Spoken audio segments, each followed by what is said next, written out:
नमस्कार, आप सभी का इस YouTube चैनल पर स्वागत है।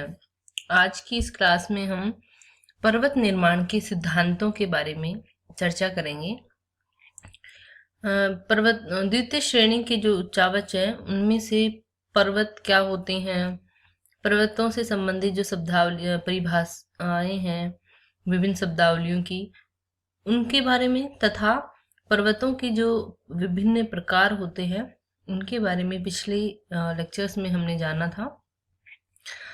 आज हम जो पर्वत निर्माण के सिद्धांत हैं उनके बारे में चर्चा करने जा रहे हैं। पर्वत निर्माण के जो सिद्धांत हैं इनको हम दो वर्गों में रख सकते हैं। एक्चुअली पर्वतों की जो उत्पत्ति से संबंधित जो विचार हैं उनके मध्य जो है काफी मतभेद है, क्योंकि जो है अलग अलग विद्वान इनकी उत्पत्ति के जो कारण हैं वो अलग अलग मानते हैं, कारण हो चाहे उनकी प्रक्रिया हो। तो सभी जो पर्वत निर्माण के सिद्धांत हैं इनको हम दो वर्गों में विभाजित कर सकते हैं। प्रथम वर्ग के अंदर संकुचन के सिद्धांत का अध्ययन किया जाता है, जिसमें क्षैतिज संचलन पृथ्वी के सिकुड़न होने से उत्पन्न होता है। अर्थात यहाँ हम अभिसरण की बात कर रहे हैं। जब हमने अंतर्जात बल पढ़े थे उस समय हमने बात करी थी कि पृथ्वी के आंतरिक भाग में जो अंतर्जात बल है उनमें दो तरीके से गति होती है। एक तो क्षैतिज संचलन होता है और एक जो है लंबवत संचलन होता है। तो संकुचन जो सिद्धांत है इसमें जो है क्षैतिज संचलन के अंतर्गत संकुचन या सिकुड़न की बात करिए, अर्थात अभिसरण की बात करिए। तो जो संकुचन सिद्धांत है इस वर्ग में कोबर, चैम्बरलेन और जेफरीज के जो सिद्धांतों को रखा जाता है। इसके अंतर्गत जो संकुचन सिद्धांतों में ये माना गया है कि जब पृथ्वी की उत्पत्ति हुई थी उस समय पृथ्वी एक तप्त गैस का गोला थी। धीरे धीरे रेडिएशन की क्रिया के द्वारा, विकिरणन की क्रिया के द्वारा पृथ्वी से ताप का ह्रास होता गया और ताप की कमी के कारण इसमें क्या हुआ, कूलिंग जो प्रोसेस है उससे ये ठंडी होती गई। और कूलिंग प्रोसेस जो है वो डिफरेंट रेट से होने के कारण, विभिन्न दर से होने के कारण इसमें जो है डिफरेंशिएटेड लेयर्स बनी, विभिन्न परतें बनी। जैसे कि हम क्रस्ट मेंटल कोर की बात करते हैं जब हमने पृथ्वी की आंतरिक संरचना के बारे में पढ़ा था। तो सबसे पहले यदि हम बात करें तो पृथ्वी का ये जो बाहर वाला हिस्सा है ये सीधे वायुमंडल के संपर्क में है, तो उष्मा का ह्रास सबसे ज्यादा इस आउटर लेयर से हुआ था, क्रस्ट से हुआ था। तो इसमें क्या रिंकल्स पड़ गए, कुछ भाग ऊंचा उठ गया, कुछ भाग नीचे धस गया। तो ये ऊंचे उठे हुए भाग, नीचे धसे हुए भाग, इनसे विभिन्न उच्चावचों का निर्माण हुआ। और इसी प्रोसेस के जो है द्वारा पृथ्वी पर जो संकुचन की प्रक्रिया हुई उससे पर्वतों की उत्पत्ति को समझाया गया है। तो इस वर्ग के अंतर्गत जो है वो पृथ्वी को पहले गर्म थी, फिर जैसे जैसे ठंडी हुई, ठंडी होने के कारण उसमें संकुचन हुआ और उससे पर्वतों की उत्पत्ति को समझाने का प्रयास किया गया है। द्वितीय वर्ग की यदि हम बात करें तो इसके अंतर्गत महाद्वीपीय प्रवाह के जो सिद्धांत है, कॉन्टिनेंटल जो ड्रिफ्ट थ्योरी है, उसको सम्मिलित किया जाता है।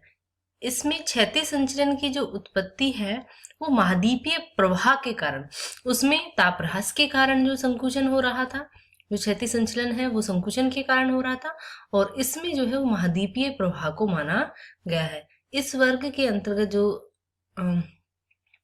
सिद्धांत आते हैं उसमें वेगनर के, होम्स, जोली और डेली के सिद्धांतों को मुख्य रूप से रखा जाता है।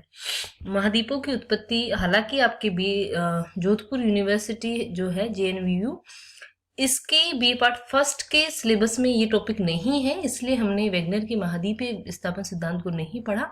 लेकिन मैं जरूर रिकमेंड करूंगी कि आप इसको भौतिक भूगोल की जो बुक है, जिस भी राइटर की आप खरीदे, सविंदर सिंह की बुक अच्छी मानी जाती है, उसमें आप इस सिद्धांत को जरूर पढ़िएगा यदि आप जो है पृथ्वी को समझना चाहते हैं तो। अब हम बात करेंगे आज जो है वो हम कोबर का जो भूसन्नति सिद्धांत है उसके बारे में जो है चर्चा करेंगे।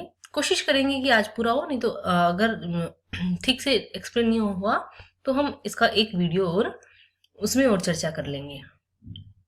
कोबर जो महोदय हैं, इन्होंने पर्वतों की उत्पत्ति से संबंधित भूसन्नति पर्वत निर्माण सिद्धांत दिया। जियोसिंक्लाइन जो थ्योरी है पर्वतों की उत्पत्ति से संबंधित, वो कोबर महोदय के द्वारा दी गई। इन्होंने जो अपने सिद्धांत के जो आधार माने हैं वो माने हैं।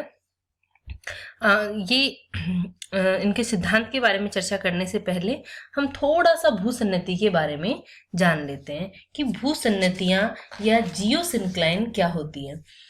लंबी व सक्रिय तथा उथली सागरीय जल राशि वाला क्षेत्र जिसके समीप के जो स्थल खंड है वहां से उसमें जो क्या है, लंबा, सकरा और उथला सागरीय जलराशि भाग है, जिसमें आसपास के स्थल खंडों से लगातार अवसादन की क्रिया होती रहती है, डिपोजिशन होता रहता है, नदियों हवा के द्वारा वहां पे जो है मलबा जमा होता रहता है और उसी अनुपात में दीर्घ काल तक उनकी तली में धसाव होता रहता है, उसे भूसन्नति कहते हैं।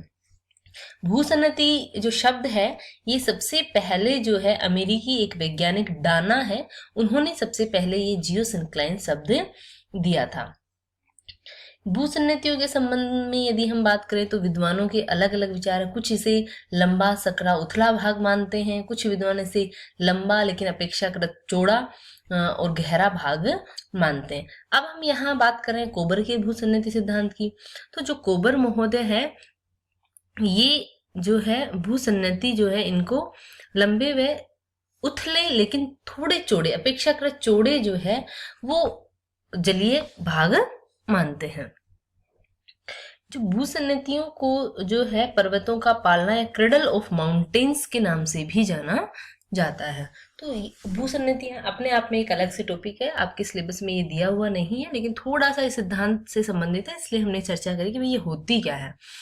तो कोबर के भूसन्नति सिद्धांत के जो आधार हैं उनमें सबसे पहला है, ये बताते हैं कि आज जहां पर पर्वत है, पृथ्वी पर जहां पर जो पर्वत दिखाई देता है वहां पर पहले भूसन्नतियां थी, जियोसिंक्लाइन्स थी, जिन्हें पर्वतों के निर्माण स्थल बताया। तो भूसन्नतियों को जो कोबर है उन्होंने क्या बताया, उनके ओरेगन, उनके निर्माण स्थल बताया। तो पर्वतों के जो निर्माण स्थल हैं वो क्या बताया कोबर ने, जियोसिंक्लाइन या भूसन्नतियां।